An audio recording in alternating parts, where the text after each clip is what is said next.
Okay, welcome back to the Scare Value Podcast. Pete, we just got back from the movie theater. We did. A few times now on this podcast, we've covered the creation of summer blockbuster. Yes. Jaws. Now we got to see one of the all-time great summer blockbusters in the theater in its original format. Aliens. Aliens. In the theater, because we're in 1986. Oh, yeah, that's probably a good thing to remind We people. got to explain to people that because this is being shown in the future, or listened to in the future. No one's in listening to theory. this, yeah. Well, yes, that's right. No, I'm glad you're on board finally. No one was listening to us uptime, and definitely no one's going to listen to us way back here. What was I going to say? Aliens. Yeah, we saw Aliens at the theater in 1986. We've covered a lot of James Cameron for never having covered a James Cameron movie on this podcast. This is peak James Cameron. What else has James Cameron done? Really? Again? Really? Again, every time. Because I know he's done bad things now. I haven't liked him. He's done Terminator. There you go. Alien. I think if you continue down the Terminator Aliens. road, you'll get another one. He didn't do Alien, but Terminator got Genesis. one right, one wrong. Nope, another one wrong. Terminator, the one with Claire Danes. Nope, another one wrong. Terminator 2. There you go. All right. Terminator 4. He did The Abyss, which I also like. I like The Abyss. And, then things went off the rails a bit. All right. So he's another Spielberg, if you will. Had some good stuff early and then just gave up. He doesn't have as much good stuff as Spielberg, I don't think, but it's pretty close, I guess. I mean, Aliens is pretty tight, though. Aliens is fantastic. That buys a lot of cred for a while, at least. It does. So he made Terminator, then he made Aliens, he made Terminator 2, and it's like, this guy's a god. And then he's like, what if I have blue people searching for ridiculous things? Oh, that was him? Yeah. He's, now I remember why I don't like Cameron. I tried to forget all of his previous works, despite them being so good. Yeah, they're really good. This is a great reminder of how good he is. Although, I mean, I've seen this movie hundreds of times. That's probably not true, but I've seen this movie dozens of times. Yes. And you've probably seen it that many times, too. Well, I know I've seen it at least once. Yesterday. Well, the version I'm more familiar with is the director's cut version, so it was weird watching it in the theater.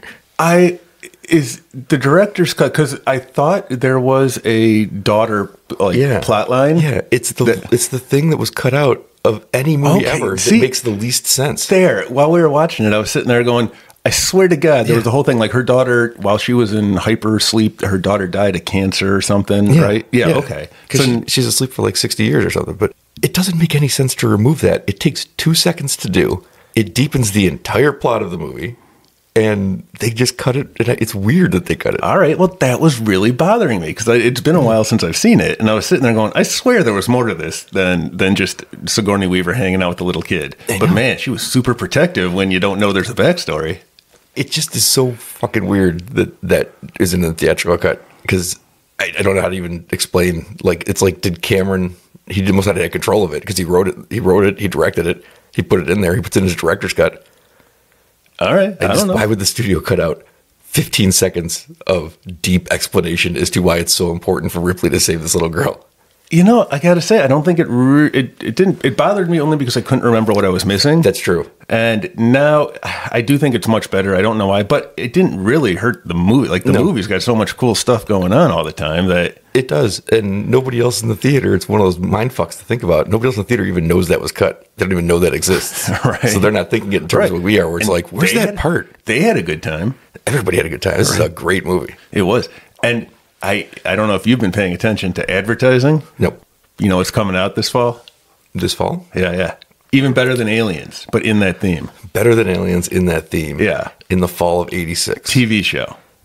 Elf. Yeah, it's Elf. Aren't you excited? Gordon Shumway. I was trying to think of everything about Elf I remembered. His name was Gordon Shumway. Hide your cats. You gotta Elf's hide on the your loose. cats. He lived with Willie Tanner. Willie Tanner is a crackhead. Is that what he is? I knew he came to troubled times. Well, all I can tell you for sure is that he's still alive in 1986. He's about to be the most popular man who lives with an alien in America. And Seinfeld's mom is their neighbor. I don't remember that. Also alive in 1986. Good for her. Yep. I like 1986. Everyone's alive still. Such a happy time. Elf is tremendous. It really, and he came from Melmac. Yep. And I had a comic book of Elf. And he's now in Pog form.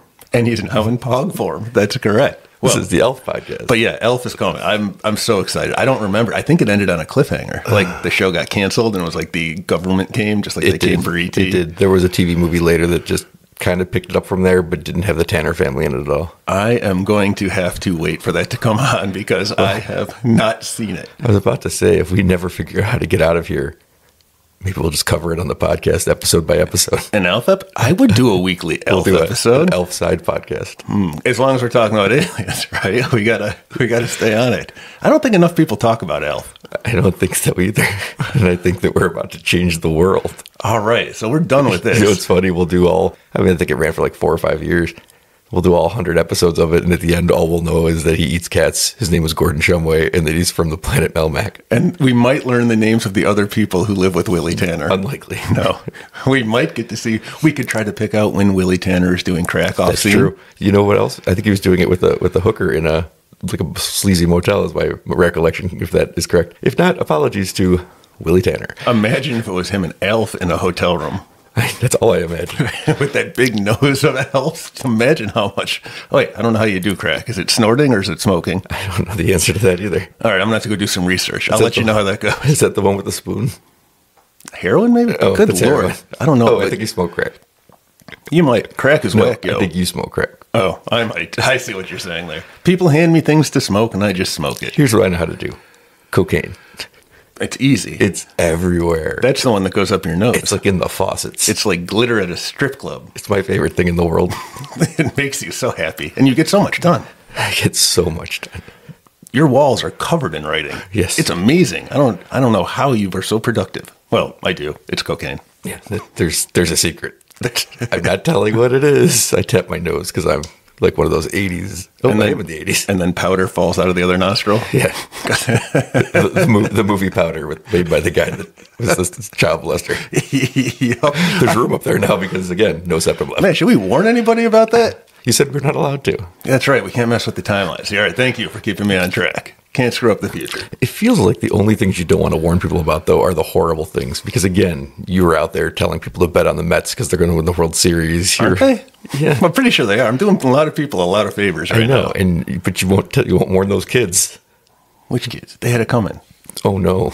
Oh, wait, no. We're talking about see what happened here is my natural instinct. I get defensive. Someone like puts me on the spot and no, it's their fault. It's someone else's fault. But I forgot what we were talking about. So you know that I'm not editing this in 2024. There's just no way I am. So like the world is going to have heard you say that the kids that were molested by the director of Powder, quote, according to Pete, had it coming, unquote.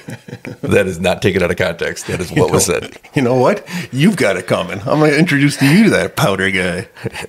Maybe Michael Jackson. He's still around. Should we warn people about him? Because he's crazy popular right now.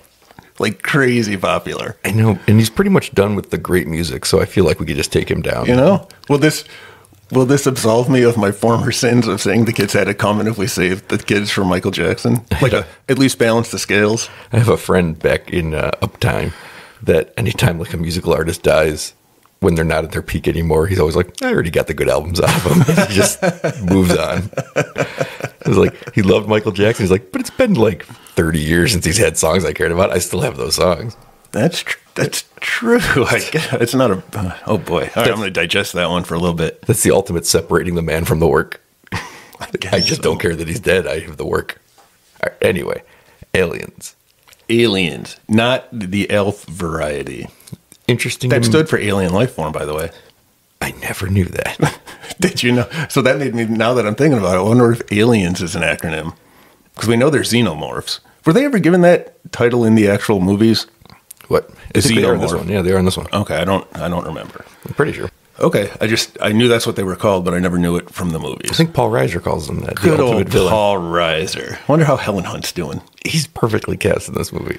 I don't know if time has changed that, like to make it better somehow, because I'm not sure what Paul Reiser was in 1986. I think My Two Dads might have been on the air. Oh man, the problem is we're in the middle of summer, so it's really hard to watch TV. Maybe it's starting. That's what I don't know. Yeah. So like I'm not 100% sure what he was. He's probably just like a stand-up or something right now.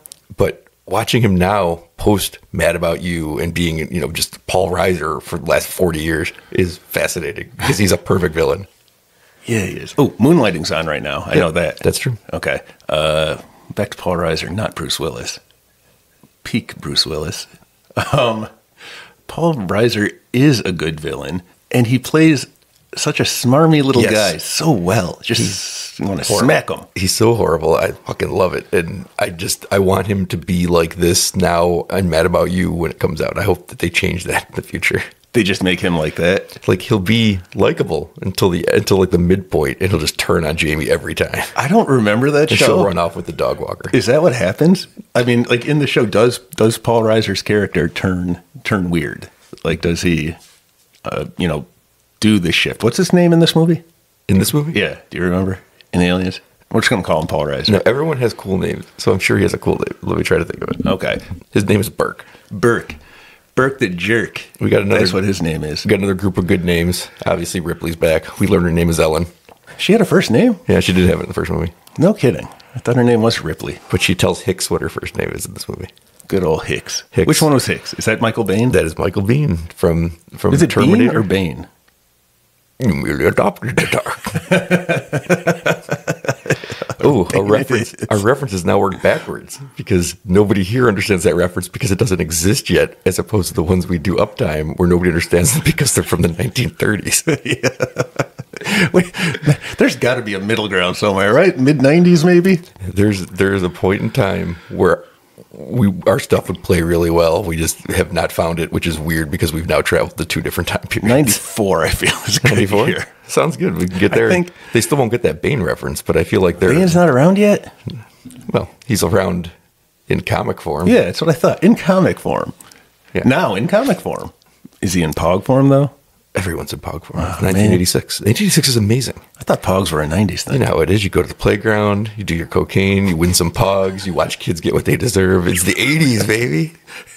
Everybody's doing it. Everybody is doing it. So, Vasquez, Yes. by the way, in this, I don't know Minority if you know Report. this. What's that? Minority Report. Minority Report. Let's get that out of the way. This one, I think, This is one's fine. This one is our most, I guess, non-white movie we have seen here in 1986. Yeah, which it's is still predominantly white. predominantly, but oh my gosh, I saw different people with different, except for Paul Reiser. He almost negates all the people that I saw that weren't white. But he's the bad guy, which is kind of refreshing in 1986, to be honest with you. It was. Oh, but Vasquez, that was my point before I forget. I was sitting there looking at her, and you know who she is? She's the mom from Terminator 2 who gets killed by the bad Terminator. That's her. The mom from Terminator 2. Who is Eddie Furlong's mom? Because I want to say, first of all, Edward Furlong's mother is... No, his adopted mother. I know. The one who gets killed by the bad Terminator. I'm telling you, it's her. What else? Let me think. She was in another movie. It was a sequel, and it was Lethal Weapon. And she was she was a cop, and she was in the bathroom with Danny Glover when he was sitting on the toilet about to get blown up by the bomb, and then they got to hide in the bathtub. But she was one of the cops, and she's like, "Good luck there, buddy." And that's how I know, because Vasquez, I'm such a fan of. I like it when she pops up in places. She kicked ass, and I was really sad when she died. It was a terrible, tragic, pointless death. Well, all deaths are pointless. Who did what? All deaths are pointless. What about Paul Reiser? He had it coming. He did. He was pretty awesome. Where was Michael Jackson when you need him? Or where was Powder Guy? Good old Vasquez. Who else? We had Bill Pullman. Bill Paxton. You're still getting it wrong. Paxton Lips. We had Bill Paxton Lips. He played Hudson. Hudson. Okay. Hudson Hawk. Another Bruce Willis. Awesome role. He had Lance Hendrickson as Bishop. Yep. He was one of the robots. Was he the secret robot that you tried to tell me was in all these movies? Yeah, he was. He was secret. He was. He was just sitting there like a person, and then she looked at him and he said, "I'm a robot." Oh, he's still the secret one. They just discovered it immediately. Right. But up until that point, it was a secret. He wasn't a very good secret robot, but he tried his best up until that first sentence. It's very cool that they used the Ash idea of the original one against itself in this movie, because it makes complete sense that Ripley doesn't trust any robot sent by the corporation, and really she shouldn't be trusting the human sent by the corporation in this one. Oh, okay. But Yeah. it's cool because he's a really good hero at the end of this movie in a lot of ways. Man, when he gets ripped apart It's at the great. end, It's fighting great. that one stuck with me when I was a kid, and I remember it vividly. I remember just his his robot intestines with all that milk spilling out Such of great him. effects too, as he's half the torso's like on the ground, like trying to get his bearings, and he saves Newt. Good for her. Something else, Lance Henrik. No, he does a lot of stuff that are sci-fi-esque movies. When you first watched this as a kid, when did you figure out that Burke was the bad guy? I didn't figure out he was the bad guy because I saw it so long ago. He's always been the bad guy in my head. I don't remember a distinction, like a time when he was good. So it's kind of weird watching it now because I knew he was the bad guy. I'm like, oh, I know what you're up to. You're like one of those. Surprised you retained that information, to be honest with you. I guess he was such a traitor that it stuck. It burned its way into my brain that don't trust Paul Reiser, which is weird because I watched Mad About You and I didn't have that like atavistic fear of him. Watching it a second or third or 100th time, like I have, the moment where you can tell it when you've seen it before that he gives it away is interesting, because he says of Ash in the original movie, he malfunctioned, which would be the company's position, even though we know from watching the first movie, and Ripley would know. That's why Ripley shouldn't trust them anymore. Ripley should know he didn't malfunction. He was following your orders. But that's the company policy, is he malfunctioned. That's right. And he pauses before he says it. He's like, oh, he malfunctioned. Yep.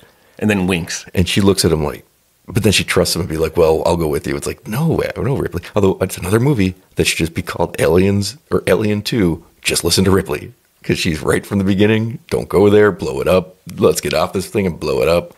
But Michael Biehn does listen to her. And he gets to live. For a minute. Well, you want to get into what happens immediately after this movie? Well, because it sticks in my head so. It is fucking insane. That the opening scene of part 3 is Michael Biehn and Newt are dead. When the entire point of this movie, with or without the mother scene, is for her to save Newt. I watched 2 hours of her doing everything she can to save this little girl. The next movie begins, it's like, oh, she died in transit. What? Didn't part 3 come out in the 90s? I understand, but... No, I'm just asking. I don't remember. Yeah. It did. Okay, so there was some time between the two. Sure, but that's not how you watch them. When you just start running through the franchise, you pop one off, like, oh, I can't wait to watch the next one. What the fuck? Yeah, but back here, you're right. I think a lot of things are like that. When you get these reboots decades later, it's like, well, we're going to change some things. It's the classic Newt got too old, right? It's complete. No, actually, she stayed the same. Michael Biehn got too old. He did? No. You know the last time I remember him in anything? Was it Terminator? No. Deadwood. No, not Deadwood. Knew you were going to get it wrong no matter what it was. It was Tombstone. Oh. He was Johnny Ringo, and he had a fight with Val Kilmer. Did you win? No. But Val Kilmer was his Huckleberry. Oh, that was the guy? That was the guy, Johnny Ringo. From the 2 lines I know from that movie? Yep. That was him, though. I got 2 guns, 1 for each of you. That's the only other line I know. I think that might be the only other line I know. Actually, I do know one other line. They're all Val Kilmer lines for some reason. I've never seen this movie. I know the part where he goes, it's because it's a great line, but in order to get there, you have to accept one of the worst, like, you know how people talk. To get to this line, like a forced line has to get there to set up the line. There were no forced lines in that movie. That is cinematic masterpiece. He goes, you know, why are you even out here doing this? And he goes, Wyatt Earp is my friend. And then he goes, Doc, I got a lot of friends. Nobody would ever say that in response to anything. I say that to people all the time now because of that movie. What is that line indicating to him? That he wouldn't help any of them? Well, that's what I mean. It's a sloppy line, but it has to happen because the next line's so good. I don't know why I'm doing an accent. Well, that's how he talks. I'll be your Huckleberry. Why, Johnny Ringo. He'll know more than I do. Wait, there's one more where Kurt Russell says, you tell him Wyatt Earp is coming and hell's riding with him. Ooh. He shouts it across the river at Johnny Ringo. Does he have a fancy mustache? Oh, he has such a... That's another Bill Paxton movie. So Bill Pullman's in this one? So Bill Pullman's there. I think he gets his arm shot off. I think Billy Bob Thornton's in there in a very early role as well. So is Jason Priestley from such movies as 90210. Yes. And the sequel, 90210, remake that only lasted for 1 year, but I enjoyed. I didn't see it. Where they played themselves. Did they really? That sounds pretty funny. They played themselves, and the whole thing was that they couldn't escape even 30 years later, they go everywhere. They were still 90210s. But the thing that they didn't, and none of them seemed to realize, is that their own quote-unquote lives were just the same storylines from the TV show where they were sleeping around with each other and there was jealousies. So, like, their whole real characters playing themselves were doing it for comedy, but their whole underlining stories were just like the same tabloid trash. All right, I like that. So I really liked it. Kind of like, what's his face, Gary Shandling, where you've got the celebrities playing versions of themselves. Yeah. I like that. That's fun. It a lot. They were all very likable on that show, and I thought it was pretty great. Good old, my car once, I parked and I looked down and the odometer said 90,210 miles. I was so happy. Well, you know what? If you wanted to recreate that, all you got to do is put it on some blocks and run the car in reverse. Ferris Bueller taught me that. Yeah. It works. And then eventually it drives off a garage overlooking a forest that's at the top of a cliff. Now, in this movie, just like the first one, Ripley wakes from cryosleep, or I guess it's not, it's what, suspended animation. Can we suspend animate ourselves to the year 2024? Do you think that would work? The last thing I heard about it, so we all know that they froze Walt Disney's head. Of course. But I heard what happens with these early ones turned into like goop. They just like dissolved into ooze. And not like the good kind that gives us the Teenage Mutant Ninja Turtles. I was going to say, I wonder what the secret is. No, the secret is that they're human beings. It's Soylent Green. But she doesn't freeze herself. They have a different... I didn't pay attention. What did she do? They're not frozen. They're just in stasis. Well, I don't know how to do that, and I'm not a science guy. I'm still trying to stop that hat technology from the future getting loose. I'm just trying to get us back. All right, we'll get there. Don't worry. Yeah, we're getting there. We're getting there every day. Get closer every time. Yep, we are. Now, here's another part that I get confused by, is in both movies, Alien and Aliens, plural, they launch the alien out of an airlock at the end, right? Mm-hmm. That seems to be the tried and true way of defeating a queen alien. Yes. That's the kryptonite is an airlock. Yes. Okay. Because I forget which movie has which, and every time I watch, I'm like, oh, this is the one. I remember watching Alien and thinking, when does she fight it in the giant mech suit? Yeah. But she didn't. No, that wouldn't have fit with Alien at all. No. Did she fight it? Are you looking at me like I'm a fool? No, she didn't fight it. Oh, Where would they get a giant mech suit? I don't know. I don't remember. See, that's the problem. It's a loader. Oh, it's a loader. Kurt loader. I did. I was a Tabitha Soren guy. I know we've done this before. Well, she's coming eventually. MTV is on, and I watch it. That's why I found out all my info on the Michael Jackson stuff being popular. No matter how many times you say it, you're not going to sway my opinion. I thought you'd be happy. I gave you a pun. Yeah, but Sway was not my favorite of the MTV VJs. I forgot he existed. I stared at you blankly for a minute. But yeah, who were the others? We've done it before. It was Loader. Serena Elchel. Oh, I like Serena Elchel. What was it, Matt Pinfield? Matt Pinfield. There was Dave Holmes. Dave Holmes. He was fun. And Jesse the Crackhead. He was a VJ. I don't think they were going to let him touch the news. Oh, I think, wasn't he a fan or something that won? Yeah, there was a fan contest, and there was like Dave Holmes, who was completely great at the job and qualified for it and TV presentable, and then there was Jesse, who was just strung out on crack, just showing up like, I'm Jesse, I'm crazy. And they're like, well, we got to vote for him. Those people go to podcasts. That's where they're supposed to be. You don't put them on camera. Podcasts didn't exist. They existed here in 1986. Yeah, I was about to say, what year is this? And then they jumped to whenever Ricky Gervais did that show with Stephen Merchant. Oh, yeah. Carl Pilkington. Yeah, and that was after he was on XFM. Yes. The radio station. We should go on the radio. Terrestrial radio? They still have that? Is that a turtle? If that's turtle, if we're talking turtle and terrestrial means turtle, and that's turtle radio, I am in. Am I not terrestrial enough for the Turtle Club? We have so many great movies coming up. I know, I can't wait. It's such an exciting time to be alive. Malls are still happening. Arcades are real and bouncing. Arcades are real. It's kind of fun. I'm telling you, you got to come to the mall. Just come with me one of these times. You never have to leave. You don't have to go to the mall to go to the arcade. The arcade is just like sitting there on Maple. Yeah, I know, but you want to go someplace where there's other stores. You can stay there all day. You get bored at the arcade, wander off to the food court. You get bored at the food court, go sit by the fountain, stare at people. See how many rubber bracelets you can count on arms, because there's tons. Yeah, you treat the mall like a living zoo. Yeah. Like the end of 2001: A Space Odyssey, which you've never gotten to. No, I don't. I know the robot doesn't let him back in. I can't let you do that, Dave. He also not malfunctioning. He also is following different protocols. Is he? Is that his thing? You find out in the sequel novel that then you find out when they made 2010. What is the subtitle of 2010? The year we made contact. In 2010, the year we made contact, you find out that the robot was actually the good guy. But they don't tell you that in the first movie anywhere? Yes. Okay. He's a pure villain in the first one, but then what with the added part where it's like you can't blame a computer for following its protocols. And then you find out later, I don't remember exactly what the thing it was protecting was, but there was good reason it did what it did. And it was interesting. That's really funny. I believe the whole series, who wrote that? Arthur C. Clarke.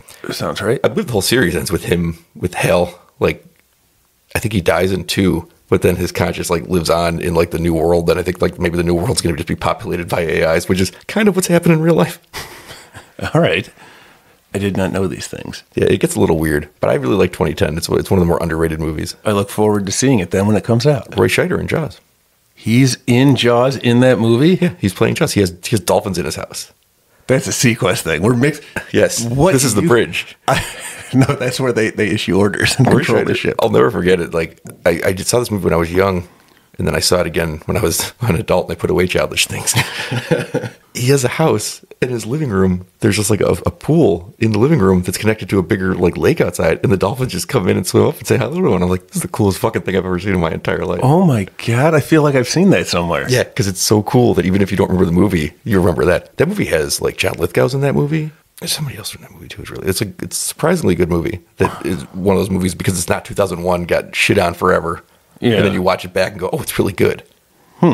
Was it shit on forever? Yeah, it was shit on. It's like one of the worst sequels. And then, time goes on and you watch it again and you're like, this movie's fucking good. What are they talking about? It's like 2010. All they had to compare it to was 2001, which everybody thinks is the best movie ever. I thought that was the one people thought was garbage. No, nobody thinks that's garbage. I don't know what. Well. I have a theory on this it's the On Her Majesty's Secret Service theory. On Her Majesty's Secret Service is a really good James Bond movie. But when it came out, it was a different actor.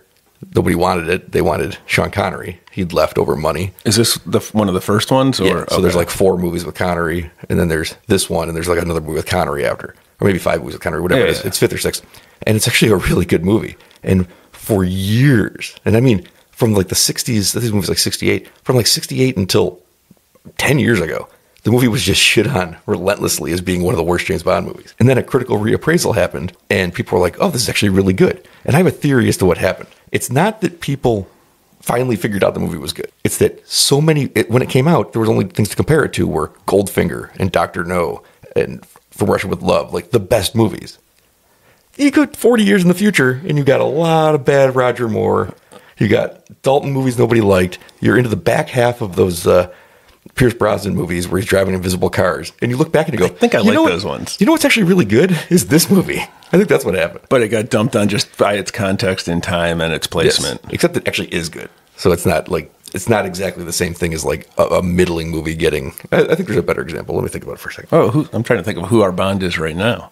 It's Roger Moore. It's Moore. That's what I thought. See, I don't even know Bond, and I know that. That's how smart I am today in this day of days. So I remember I used Exorcist 2 as an example of a movie that's so bad that it couldn't be saved by countless bad sequels. Oh, okay. No matter how much time passes, that movie never gets reappraised that way. I mean, we've talked about this with like Temple of Doom. I think that's what happens to Temple of Doom. People try to justify it, and then more and more movies come out, and you're like, oh, you know what? It's actually one of the top half now. It really is. This came up with Nightmare on Elm Street Part 2. So Nightmare on Elm Street Part 2 is a movie that nobody liked because it's nothing like the first one. People want the first one back. And then it's followed by the third one, which is another classic. Dream Warriors. Yes. And even the fourth one's good. I don't remember the Dream Master. That's also a good one. So now you're like, time's passing and you look back at 2 and you go, oh, this is the bad one. But then 5 comes out and then 6 comes out. And then you do it Wes Craven's New Nightmare, but let's just leave that aside for a second. And then 2 decades pass and you get that shit remake. So now people look back and go, the movie's not that bad. It's still bad. But the movie's not that bad. Nightmare on Elm Street Part 2, because now I can compare it to 5 and 6 in the remake. So now it's like top half. It's fallen into the top half. I can see that. That's what happens. I get it. I like it. It doesn't get better. Things around it get worse. No, they just keep lowering the bar. Yes. Whereas Aliens continues the high bar set by Alien. And then, the series has some, I think, some good parts afterwards that just never reached this. This is... I don't know if I really have paid that much attention or seen any of the Aliens after the where Ripley has an alien baby one, Part 3 maybe, Resurrection. Yeah. Well, those are 2 different movies. But sure. Wait, are they? Which one was? All right, what was Part 3? Part 3 was the one where she has, that's the one where she's bald. Is that the one where she jumps into the lava at the end? Yes, and then she's a clone in the fourth one. And then she's a clone. Okay, so the fourth one was the last one I saw in the theater, and that's where she had a baby, an alien baby.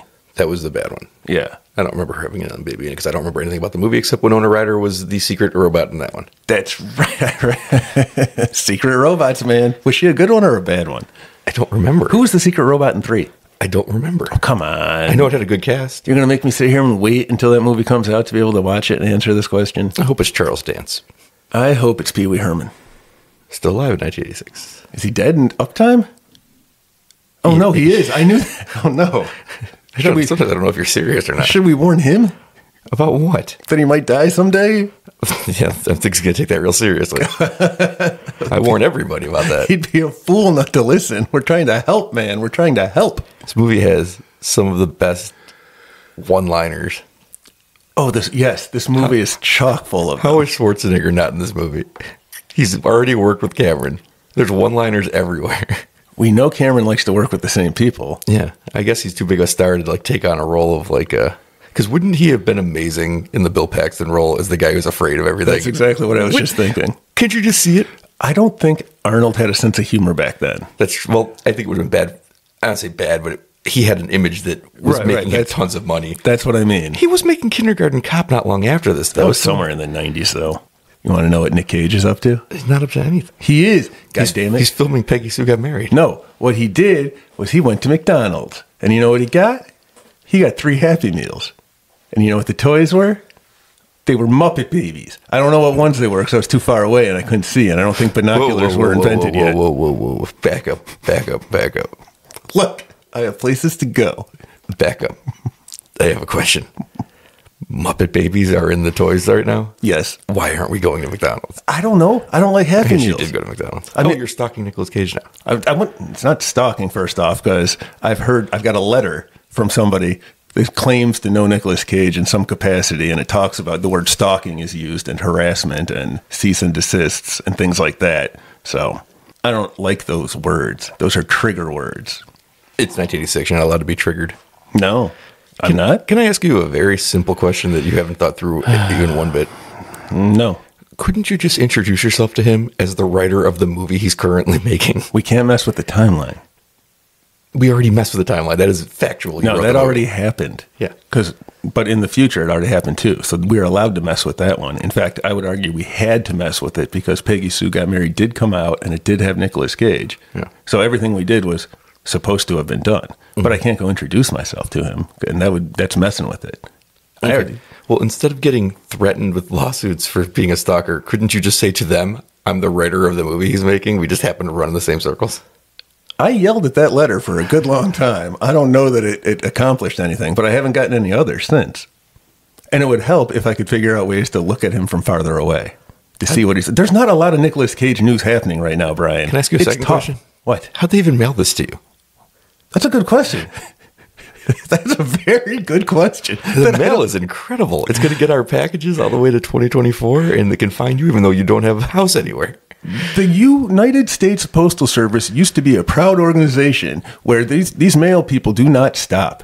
Rain or sleet or no address. No address, dogs hanging off their legs, time travel wormholes opening up and swallowing whole cities, zip codes changing, all sorts of stuff. Dogs. Living together with cats. Dogs, their natural enemy. They are. So some of those lines... we just diverted so far from what I said. Some of the lines, tell them to me, because they don't have any of the lines like Tombstone does. I can't think of a single line. Should I do Game over, man. Should I do the Val Kilmer voice? Yeah, do them all in a Val Kilmer voice. No, I can't do it. Yeah, Game Over Man is a great one. Game over, man. Game over. Game over. Oh, that part where the robot, the secret robot, is stabbing his knife all over Bill Pullman's fingers. I heard that was real, and Bill Pullman didn't know it was coming. Oh, you hear everything's real, and it's not. That was a real reaction. Bill Pullman had no idea. Sure, but they sped up that tape. Nope. They slowed it down, actually, because it was like Bruce Lee. That's how good that robot is, because it's a robot. It went so fast you couldn't see it on camera, so they had to slow it down. Well, we got the famous "Get Away From Her, You Bitch." Oh, yeah. She does. I don't think that's that famous. They come at night. They mostly come at night. Mostly. So I want to say here that the line you think is more famous is a line you got wrong immediately. I didn't even remember your line until you said it, and then I did remember it. But yes, it is more. Mostly they come at night. Mostly.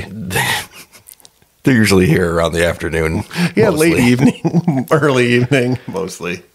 So what? There was another one too.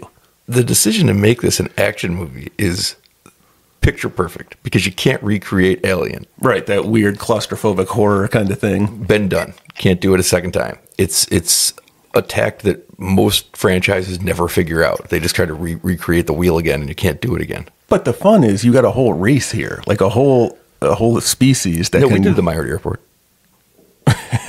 We did. We got a whole bunch of different races, including aliens. This is the most minority we've ever had. Mm. But in a lot of those horror movies, right, you got one antagonist. There's one bad guy. He doesn't have armies. So if you beat him, he's got a, like Freddy Krueger, there's one. Jason, there's one. Aliens, you got a shit ton. You got planets of them.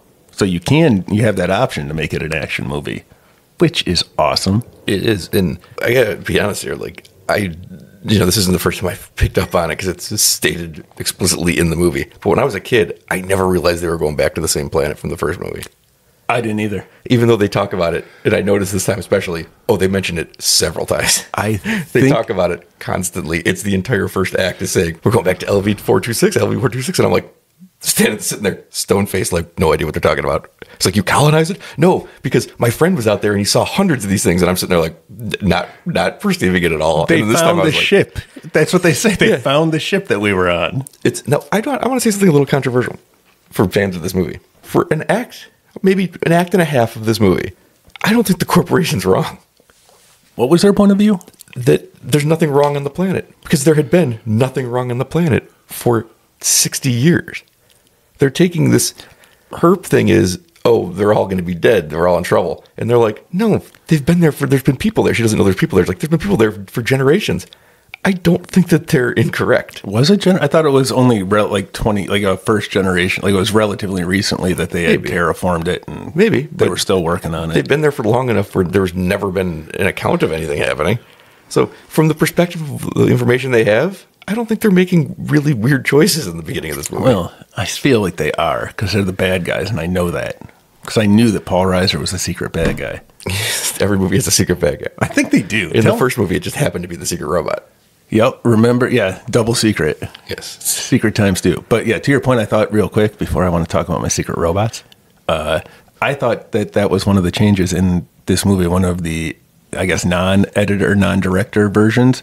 I thought that they had taken away all of that. Like that was, it wasn't, or I'm sorry, that they added in. No, they took away because I was with you. I didn't remember that it was the same planet. Yeah. Right. I watched it this time and I'm sitting there like, is this new? Was it the whole planet, the same planet the whole time? I don't believe it is because even though I couldn't, for some reason in my little brain for 30 years, ever put together that this was the same planet, even though they continually say it, I remember every piece of this dialogue and I'm like, I just never put together it was the same planet. We got to watch the director's cut when it comes out because I bet you it's different. I have a theory as to why this is. You got a lot of theories today. Because when I was a kid watching this, you had childish thoughts. My brain doesn't understand when you keep saying LV-426 or even referencing, somebody who's on this planet. Because I'm not putting together that John Hurt in my little brain. I'm a little kid. I'm not remembering the last one. I'm not even seen the last one by the time I've seen this movie. So I'm watching this movie, and all the times I watch it, I revert to my little kid brain where like my understanding of this movie is such. And if you're not looking at the camera going, it's the planet from the first movie, 7-year-old me isn't going, it's the planet from the first movie. That's true. So 30-year-old me is watching it the same way going, this planet, I guess the aliens are on. And I'm never putting it together. Now I'm watching it and I'm like, maybe because we came back to 1986 and I can see it with fresh eyes. I'm watching it and I'm like, hey, that's the planet from the first one. Does everybody else know this? I think that they get rid of that. And instead they put in that daughter storyline. It's not the same planet. They don't get rid of it. I think they do. No.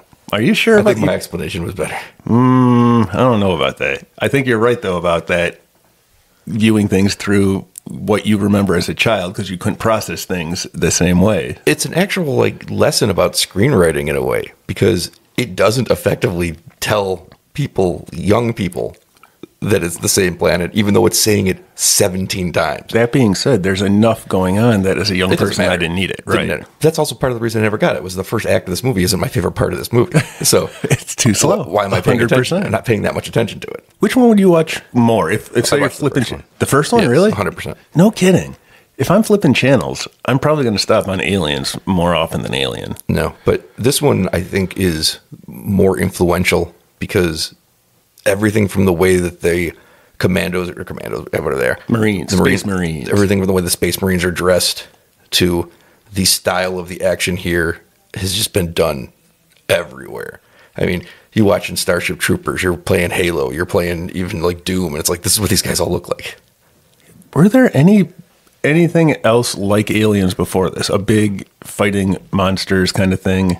Or even fighting aliens, other than, I guess, Star Wars. That's all people fighting aliens. They're all aliens. Aliens, it's alien on alien crime.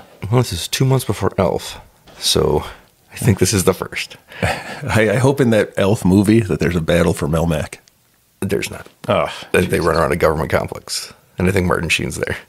Not Charlie? I think it's called Project Elf. It's the closest we ever got to any kind of a resolution. All right, so nothing. It's Aliens, Elf, and then we launch into the Starship Troopers and all of everything that comes after. Yep. Okay, I like it. And I think some of that is Alien did kind of a reverse Exorcist, where the Exorcist was so good it can't be topped, but everybody keeps trying to. And I think with Alien, they just keep trying to remake Aliens instead, because there's more wiggle room to do it well. Although the one that we're missing, Uptime, from what I understand, is more Alien. Although I think it fuses it together a little bit. Oh, that new one that was supposed to come out this summer? Yeah. All right. The Fede Alvarez movie. I don't know, because obviously I have not seen it, but my understanding is that it's set between Alien and Aliens, and then it has more of that tension from the first one. Oh, yeah, I remember you telling me that. So did you ever play Alien Isolation? No, what's that? It's the video game where I already like it. It's the video game where you're playing Ripley's daughter The on one a who mission died. during her sleep. Oh, no. Well, she dies of old age in canon, so I'm assuming. Oh, okay. that I she couldn't made it remember through the what game. killed her.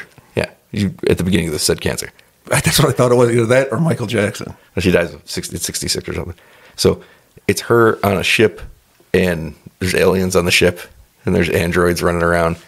And Secret or exposed? there's no other character, so you know they're androids. Oh, okay. And it's scary as shit because all you have is your thing to tell you when the thing's coming. You got to hide. Oh, that was fun in the movie too, right? That little thing that sent the aliens to come. They're on top of us. They're on top of us. Where are they? It's legitimately terrifying, and it's funny because almost all Alien games do the same thing as the movies, and they just try to make an Aliens game because it'd be more fun to be a space marine. It's like Doom, like a shoot 'em up, but with aliens. But then you play Alien Isolation, you go, oh, it's way more fun to be a survival horror game because you see that you're trying to get from room to room, and you're in the hall, you're going through the vents, you go through the hallways, and you can hear the alien walking in the room next to you, and then it'll come in the room, and then you can see it's terrifying. That sounds and cool. You played it? You're not getting away. Yeah, That's cool.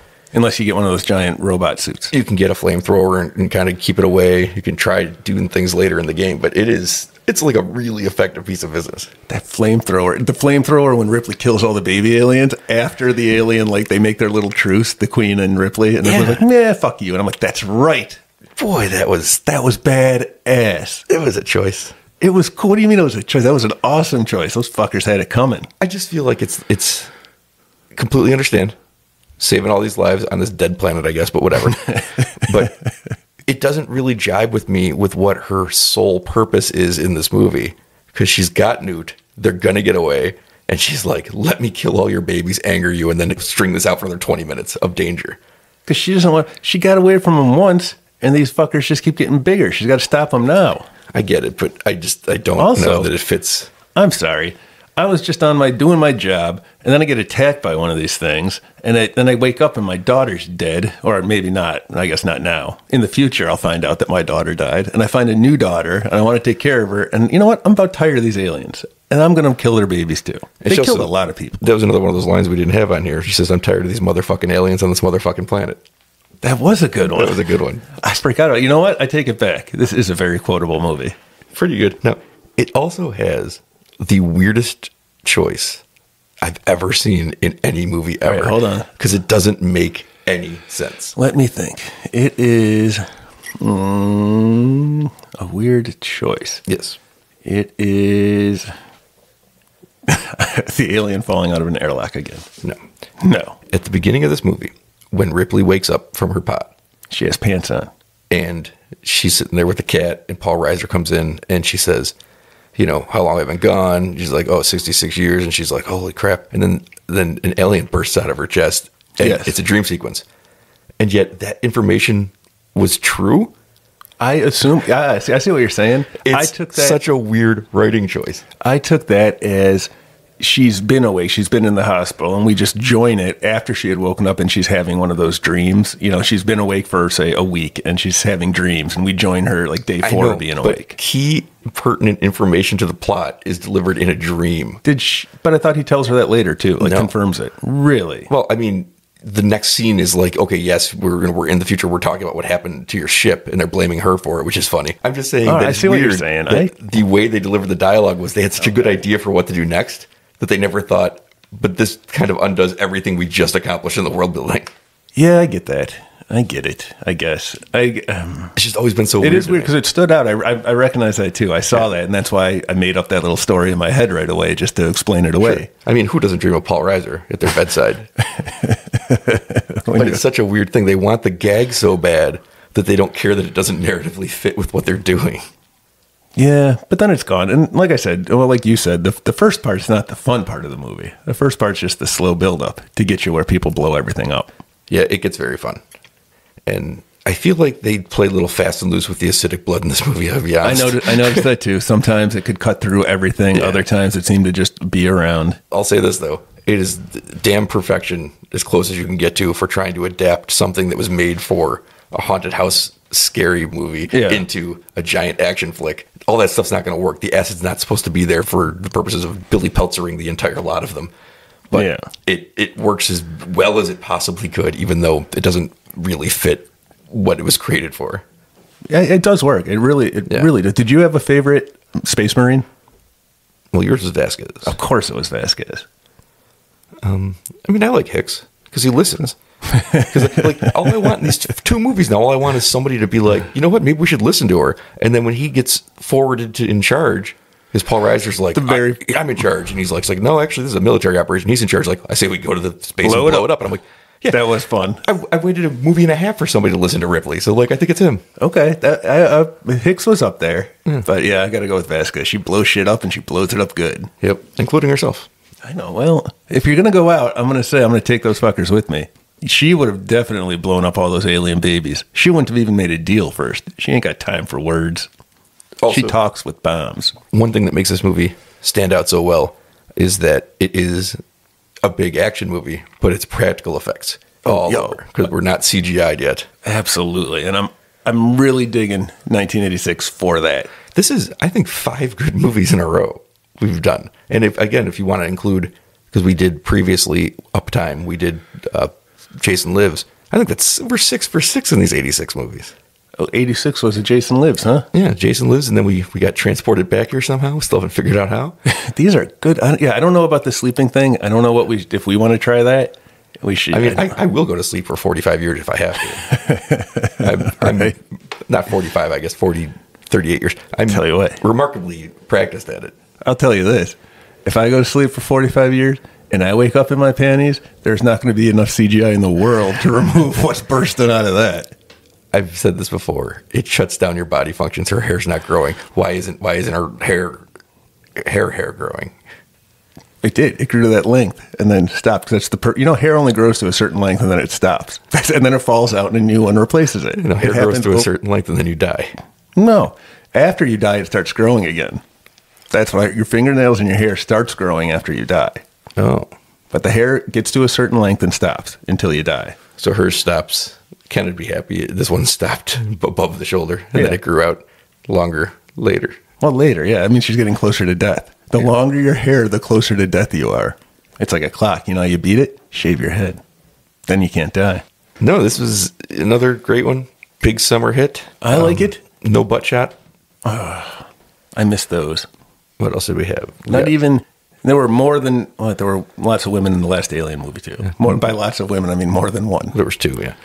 No boobs, no butt shot. Didn't really need it. There was too much fighting to go on. People can't have time to take their clothes off when there's aliens attacking.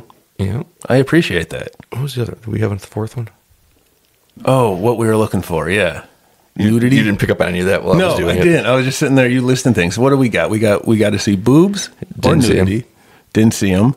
We have to... The 80s butt shot didn't happen. The Minority Report? I think, a couple times when an alien was walking around, we got to see it from the tail. Oh, when that queen detached her egg-laying sack. Maybe we got to see her. I don't know what we saw, but I want some more of it. That sweet, sweet alien parts. We get our Minority Report. Do you think if you attempted to procreate with an alien, instead of getting like lubricated and wet, they get acidy? So if you try to go in, you're going to melt your dick off? Maybe. It sounds like future experiments as well. I think Alien 5 should address that situation. There was an Alien 5. I think Alien. And what if it's a boy alien? Have we ever seen a boy alien? What if it comes acid? It mostly comes acid. Mostly. All right. Since you ran away from the credits like you always do, I'm going to give you my credit check. I had to write it down, which is hard to do in the movie theater, and people don't like it when you turn on flashlights. What did we find in this movie, Brian? What have the credits got for us? I'll let you know there was not a lot going on. There was somebody's job was a camera focus. Like that was his only job, to make sure the camera stayed in focus. That job usually goes to the camera itself. Well, this time they gave it to a person. I guess technology wasn't, up to snuff. A practical effect. There was some guy whose name was Tip Tipping. Tip Tipping was an actor, I believe. Do you think he was a good tipper? No. I think that's the irony of his name. He got sick of it, and he just stopped out of protest. Do all names have irony? Yes. Well, who's walking around? There are bats in this belfry up there. Bats in my belfry. I've been bringing them in. They eat mosquitoes, and we have a mosquito problem. We have a mosquito. Yeah. And we have 17 bats now. And it's a problem. All right. And one of these bats got to figure this shit out. And what did I get? Oh, this was weird. They have special effects technicians, and then they have a whole group of the senior special effect technicians, which is nice that they let old people have jobs. I don't know if it was some sort of it's like a Walmart greeter situation. Yeah, exactly. But there was a whole group of the senior special effects guys. Wow. So No Best Boy? no best boy. That's the thing I've noticed in the 86 year, that there are no best boys in all of these movies that we go see. It's very disappointing. I don't know when people started needing best boys. Well, we had them in 84, so I guess they stopped needing Best Boys for a period. Yeah, I wonder. Maybe they were on strike. I think they were having a lot of trouble with their cameras, and they were getting people to focus those instead. Maybe they're on strike. This is the 80s, and the Teamsters are striking for the Best Boys. I thought Reagan killed all the strikers and unions. He murdered so many unions. That's what I thought. I don't pay a lot. But yeah, so that's my credit check. No best boy. They let old people have jobs, and there's a guy named Tip Tipping. I see on there, you also have written Elf as Gordon Shumway. Yes. That came up during the credit check. That was my most important note. That's what I thought of it. I was like, oh, you know what I saw? Ads for Elf coming soon. And people, I don't know, because I was all by myself when I saw the ad, but I assume people are really confused and they don't know what's happening. I enjoy that Elf has been used in two. I think those bats are getting bigger. It's getting crazy up there. I don't know what they're eating. It's not a mosquito. I can tell you that, but they're eating something. I think that I've enjoyed how Elf has been used in popular culture post-Elf, basically, because it disappeared for a long time, used as a joke in The Simpsons at one time. But then it popped up a couple times in the 2010s. Did it? Yeah, it popped up in 2016 when a certain person ran for and won the presidency. There was a Funny or Die video, a pretty long one, actually, like 40 minutes long, where Johnny Depp played Donald Trump, and it was the 80s, and his friend was Elf. And Elf was just in the movie as his friend, and I enjoyed that. And then it was also Elf. It was also popped up in that TV show, Mr. Robot. There was an episode, because the guy has mental problems, where there's a whole episode where he just interacts with Elf. That sounds cool. It was very cool. So you get your Elf fix in the future. That's good. It was very cool. And as an Elf fan, I enjoyed both those things a lot. If we ever get back up time, I'm going to look those up. Well, if we don't, then look forward to our 100-so episode podcast of Elf. Coming soon. What are we going to call podcast it? Isn't there a movie called Elfie? Yeah. With so we can't do that one. It wouldn't make sense anyway. But what if we remake it? You know what? This podcast started with you asking if Alien was an acronym for anything. And I started, and then you kept talking, and I never went back to it. Is it, though? Alien. Mm-hmm. It stands for, because you said it was, Elf was... Alien life form. Alien life form. So we can't really use alien and alien. That'd be funny. Alien life is existentially normal. I forgot how to spell alien. Let me think. A-L-I-E-E-N.